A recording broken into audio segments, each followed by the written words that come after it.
Hello and welcome to the Footy Times. It's not the Premier League review show this time because obviously there were no Premier League games to review over the weekend. We're kind of coming to the end of a very, very boring international break.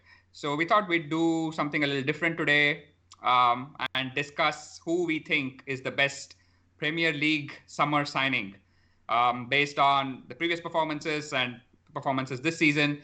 So each of us is going to, pick our summer signing of the season, and we're just going to try and make a case for why we think that is the case. So, and yeah, before we dive into the content, as always, please like, share, subscribe. It really helps us. It helps you keep notified and really helps us bring new content like we are attempting to do with this particular video. And we really need your support in order to be able to do that and keep doing it in the future. So without further ado, let us dive right into this. Okay, Nisarg, you Cool. can take it away. Yes. So my pick for the best summer signing is going to be Diogo Jota. So you would think why him? So for me, I just feel in this season, backups are going to be the most important and critical part of winning or contesting for the league. And for that very reason, Jota is like the perfect backup for Mane and Salah or even Firmino. And he, like, some of the key stats I wanted to touch base on, which essentially proves my point, is that he has the highest percentage of goals with both, like with his weaker foot as well, which is 50%. So it's like he has scored equal number of goals with his left and right foot. Although his preferred position is on the left, but I think he can play pretty much for at Mane's position or Salah's position, and he fits that profile very well because he's a wide striker, which is like a very typical setup that Liverpool runs with, and also he has also had a very starkingly similar trajectory to Mane before joining Liverpool. So I think Liverpool looked. I'm pretty sure Liverpool looked at all these factors to arrive on signing Jota. Also, one more important thing to play for Liverpool as a striker is the ability to take risks. So that is basically being proven by Jota being the amongst the top 5 players for dribbles attempted, uh, and and again the most and by far I think the most salient thing that a Liverpool player needs is the ability to uh, put pressure in the final third and win the ball. And Jota has amazing stats even on that front. So you can see that in the three key stats I had mentioned. And obviously, he has already had a very significant contribution in the season. And now with the news of Salah being tested positive for COVID and Mane initially going through the same, his importance in this team has just risen even more. And I feel that he will be very critical if Liverpool wants to challenge for the title. So hence, he is my pick. Yeah, do you guys have any comments? Avinash, you should go. I'm No, I mean, surprised. I think he I mean, being a knows. Liverpool supporter, it makes sense for you to speak on. Yeah. Yeah. So I just wanted to let you guys talk if you have anything to say. I mean, but yeah, I listen. He's had a remarkable impact. I think most Liverpool fans were excited. The fee we thought was good, a tad on the higher side, but then that's because of the structure of the deal. But yeah, I mean, he's already paid it back, hasn't he? Like, he's Yeah, got scored winners in back-to-back games. That a hat that's trick true. against Atalanta was incredible. I mean, he's reminding me a little bit of 17-18 Salah in some ways, the way he's going so far. I don't know if he'll maintain that trajectory, but he's just been incredible so far. And some of the stats that you mentioned, I think that pretty much nails everything that the Liverpool recruitment team looks for: versatility, adventure, like you said, ability to take risks and take players on, because the entire system is geared towards letting the front three do that with the sort of platform they said the midfielders set, um, and then the last thing was obviously the pressing. heard Jota being referred to by Liverpool's assistant coach as the pressing monster. Yeah, So, that's true. I mean, he is just an absolute perfect fit for this Liverpool team. So, yeah, I mean, I think that's a really, really good shout. It's something I'd have wanted to pick myself, but in the interest of trying to stay impartial and because I genuinely believe in another signing who I'll talk about later. So I went for that. But yeah, I think that's all. I don't have anything more to add. I would just like to add the fact that he wasn't even Liverpool's first priority for the summer. From my understanding, he was Malang Sarr from Watford. Ismail Assar. Yeah, Oh, sorry, Ismail Assar. No. Yeah. Was one of the options that were being considered, and they got priced out because they wanted Watford wanted like 40 million upfront or something to that. Yeah. So that's what I think almost happened at the same time. Like they were linked to Sarr, and then almost like right away the Jota links came up, and this was obviously more advanced because of the structure of the deal and all that. So, but yeah, I mean, Sarr would have been a great signing as well, but I think Jota is more ready to impact, given he's had a really good couple of seasons with Wolves, and he's ready to basically score goals, and he's got that in his locker. So, and anyway. the thing is that he's had a similar impact on the internationals front as well. If I'm not wrong, he came off the bench and he scored a winner on his debut or something. Not a winner, but he scored a goal. I know he scored a brace in the last international break. Yeah. And he scored one in the first international break of the season. I think I remember where against Croatia, I think Portugal outplayed Croatia almost. And he was a big part of that. Exactly. So, I feel like he's doing it usually people don't transfer what you perform in your club to international level or vice versa. So I mean, he seems to be a really good. I mean, I would say he's a pretty good pick to start. That's but he's not my pick. Okay. Anyway, I think we should move on. Who are we doing next? Is it Rahul? Yeah. Okay. Yeah. Take it away, Rahul. Thomas Partey. He didn't go down my route of picking a different. Yeah, I mean, so that's fine. We have had a very bad couple of seasons, and looking at like the type of player that we wanted to sort of break that voodoo, like a steel in this middle of the park who can win balls, play it forward, like you so aptly pointed out, like he's one of Avinash, you pointed out, like he's in the mold of Patrick Vieira, which we definitely sort of missed. So yeah, so that's why I went for a local pick. I'm sure there are a lot of good signings, and because of COVID, I think they came at a very good prices also. I would feel like Thiago for 20 million. Yeah, so some of them obviously, but like not the crazy high prices that usually you're used to.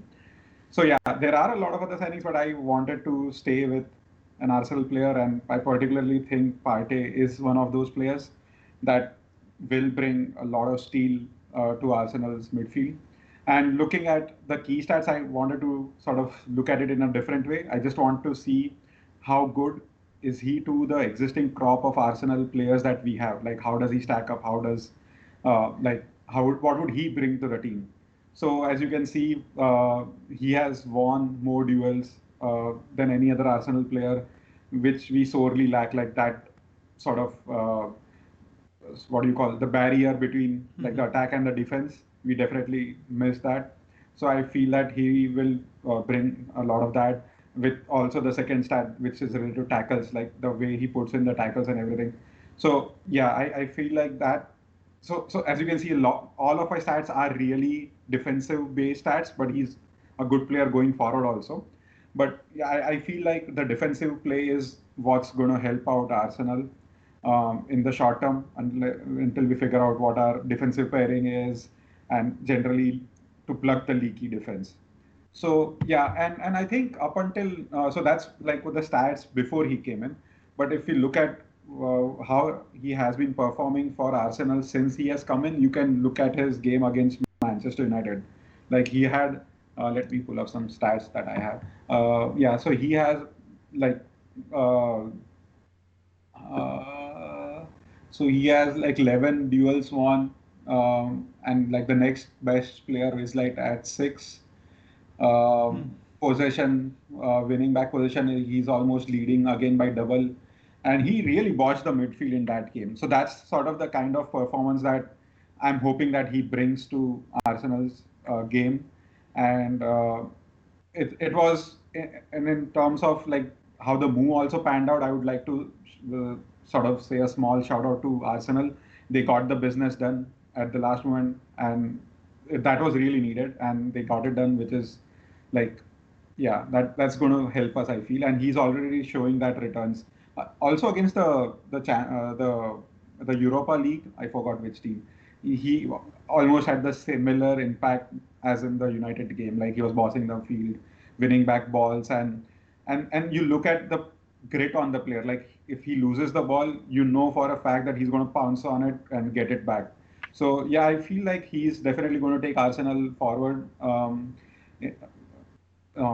yeah, that's why I chose him as my signing. So yeah, that's about it from my side. I don't know if you guys want to add something. So, and yeah, closing thought, like, hope he brings the Partey to Emirates. So, I so wanted to say that. I so wanted to say sorry. No, that's fine. Yeah. I think it's been done to that a little bit. Yeah. Yeah, I mean, I don't know. Yeah, like you said, I've been banging on about this for a while, that he is the perfect heir to Patrick Vieira. Yeah. Like, I don't think Arsenal have had anything close for the last 15 years. This is the one constant refrain that I've heard from Arsenal fans, that they need to replace Vieira. Yeah. And you had a lot of sort of like, false alarms or false positives, if you like. Right. But yeah, like, I love this guy. I mean, every time I watched him, I don't know about the stats, but every time I watched him for Atletico Madrid, he's just been a colossus. Yeah, he had a good game against Liverpool also, right? Like in the last year's Champions League.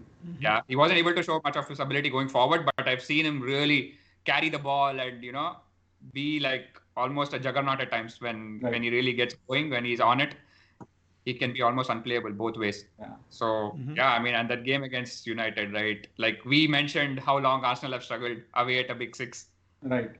5 years. And that's probably one of the main reasons, because they've just lacked that sort of backbone and that spine, right? And he kind of fortifies that spine, takes it to a whole new level. So, yeah. I mean, he is definitely one piece in the puzzle. Take Arsenal back. There's still a lot of pieces left, but yeah, he's definitely one of the bigger ones, as you said. One that's been crying out for forever, yes. I feel. Yes. So as a United fan, I wanted obviously Thomas Partey. We've been screaming for a quality DM. We've had Matic. I mean, I call him Static, but Static. Static but, Matic. Yeah, Static.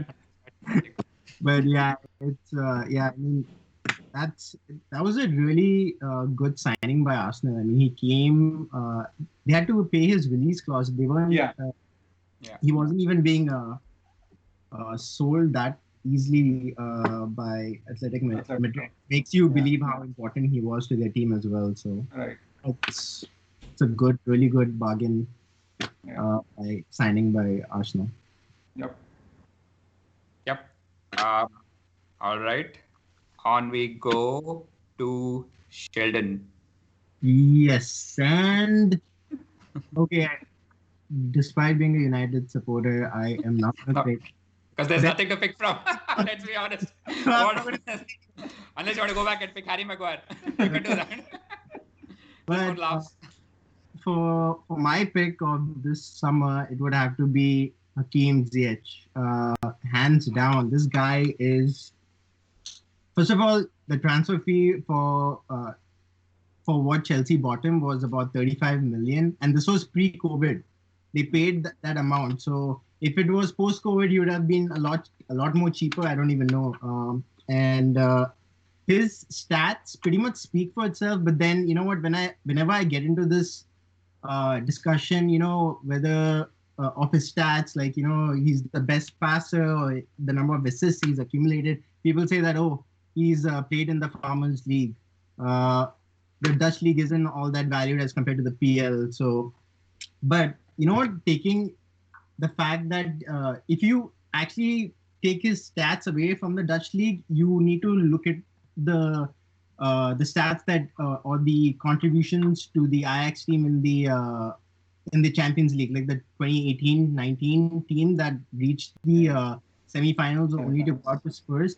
He played really well throughout that throughout that tournament, especially since he was he was fast into Ramadan and stuff.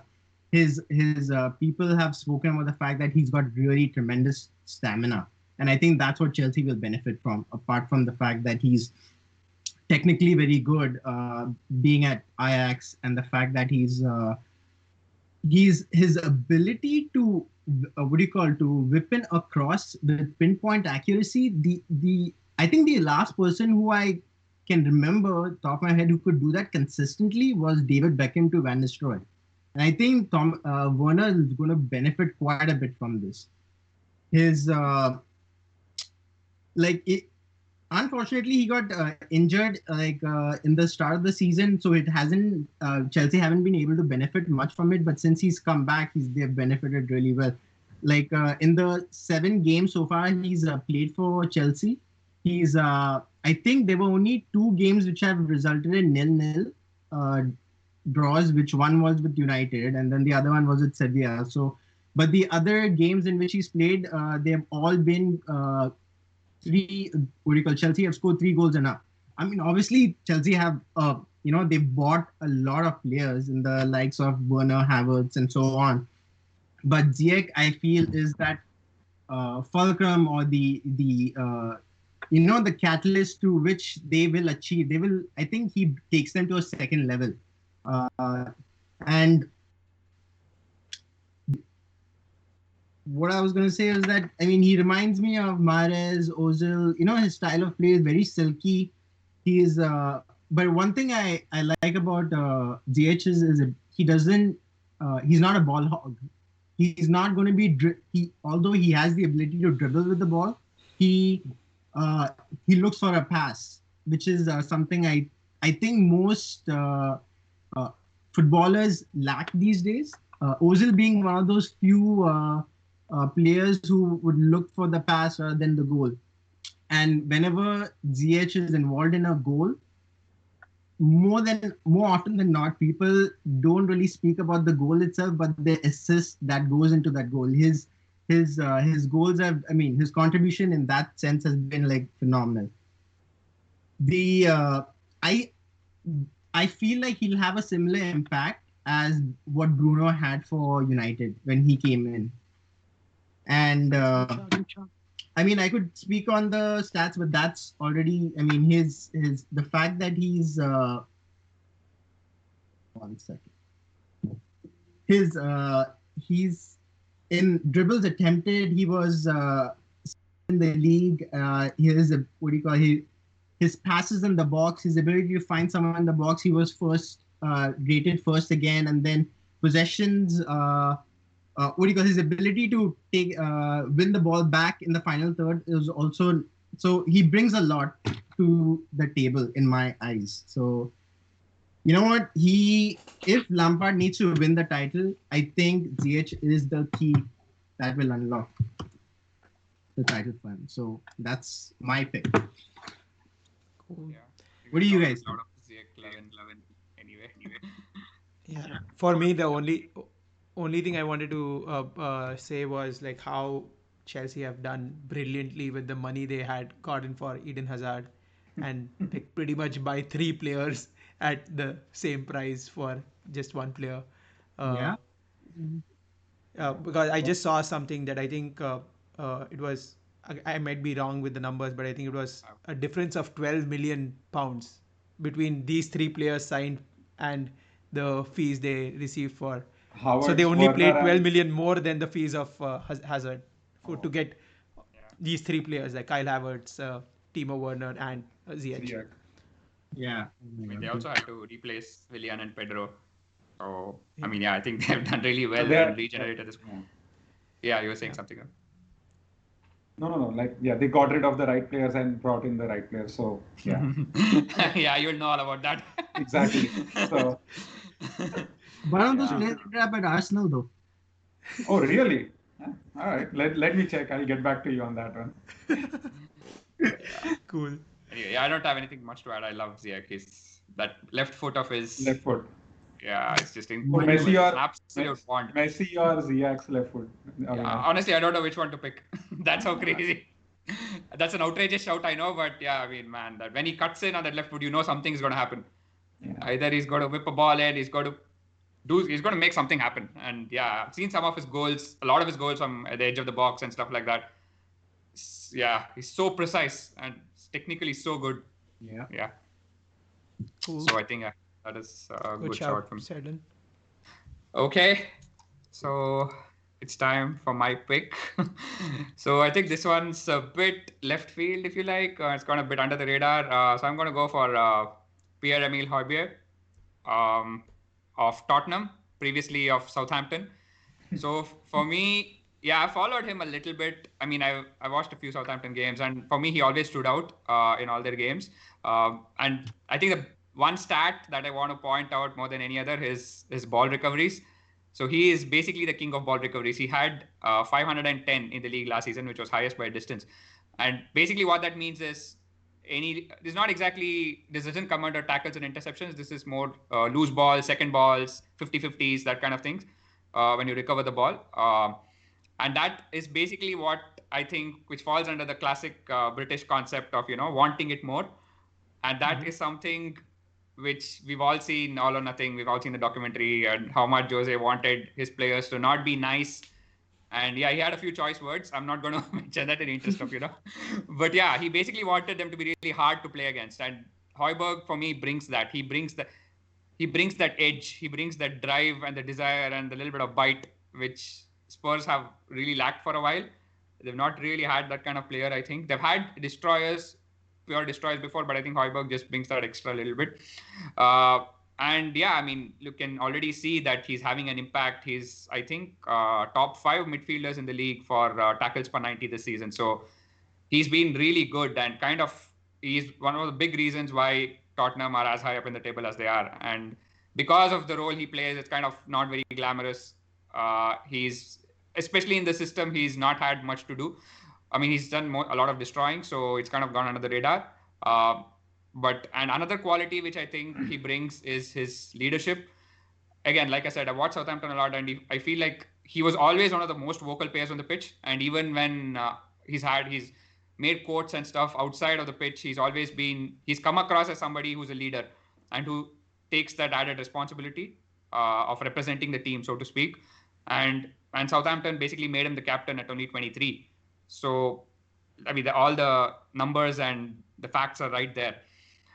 And he's good in possession as well, which is something which is not something everybody acknowledges. But if you look at it this season, and even I was surprised because I think he's been doing more of sort of a screening role in Jose's system. But it turns out he's actually played, he's in the top 10 in the league for passes into the final third. He's making around 8.8 per 90 minutes, which I was quite surprised by, actually. And highest in the Spurs squad as well. So he's bringing that element of the game as well. And that's not actually surprising for me, in that he was at Bayern Munich. That's where he sort of, from Denmark, that's where he moved. That was his first big move. Oh. And he was like a teenager at the time. And Pep actually saw shades of Busquets in him. There is a quote by one of his assistant managers that basically he wanted to make him the next Busquets because he thought his positioning and reading of the game is very natural. And he has the ability on the ball as well to complement that. Now, obviously, he hasn't fulfilled that potential, but I think he's only 25 for starters. And I think given that and the price, 15 million, I think it was an absolute steal, because we all know Tottenham didn't have the biggest budget, but yet they've made so many signings. And because they made some very smart signings, I think, at sort of, very bargain prices. And this was right up there for me. And yeah, I mean, if Pep and Jose see something in you, you just have to you have to have something about you. So that's my sort of final, that's where I want to leave this at. And I think there's a lot more to come from him. So we're talking about Tottenham title challenge. I think he's going to be absolutely key to that. He's the one midfielder that has been the constant, no matter who else is staged around him. So yeah, I mean, watch out for this guy.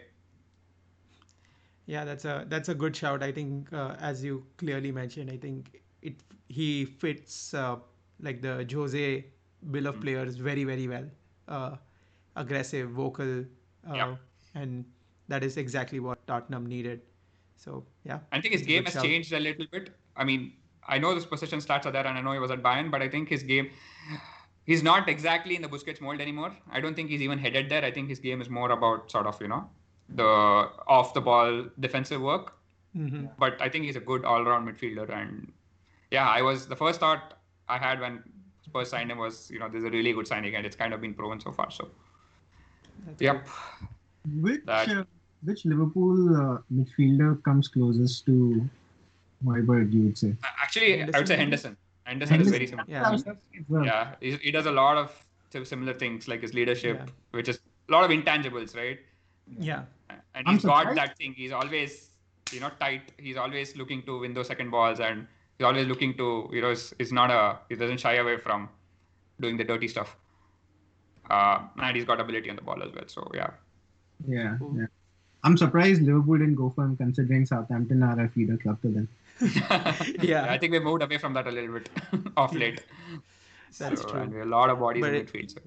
It's pretty cool that two of us picked attacking players and two of you picked like defensive midfielders. So and all of us picked players that don't play for our favorite club, except for Rahul, obviously. Yeah. Rahul might probably, who knows, if Arsenal doesn't win for another 5-6 years, he might just change loyalties. Yeah, I mean, become a Spurs fan. I've lived through the last era of Wenger, Unai Emery, so I don't think anything's going to break me to not be an Arsenal fan. So fair enough. That's true. Yeah. All right, I think that should conclude this episode. Hopefully you enjoyed it. We had a lot of fun putting together these numbers, and it was something different. So it was definitely an enjoyable experience in that sense, and something we've been wanting to do for a while, bring more stats, and, you might have seen those fancy screenshots and stuff. That is something which has been in the works ever since we started doing sort of these videos to figure those things out. Yeah. He's Sheldon for all the Sheldon for creating the graphics. Yeah. So any designing, any graphics, any creative work that you see is mostly coming from him by default. You can assume that. All right then. So thanks for joining us, and once again, please subscribe, like, share. The drill. So yeah, we will be. Yeah. I was going to say, and let us know who they think. Oh yeah, that's true. Let us know in the comments who you think is comments, Twitter, wherever. Yeah. It could be anyone outside of these four. Obviously, you can take your pick because there are a lot of good signings. So yeah.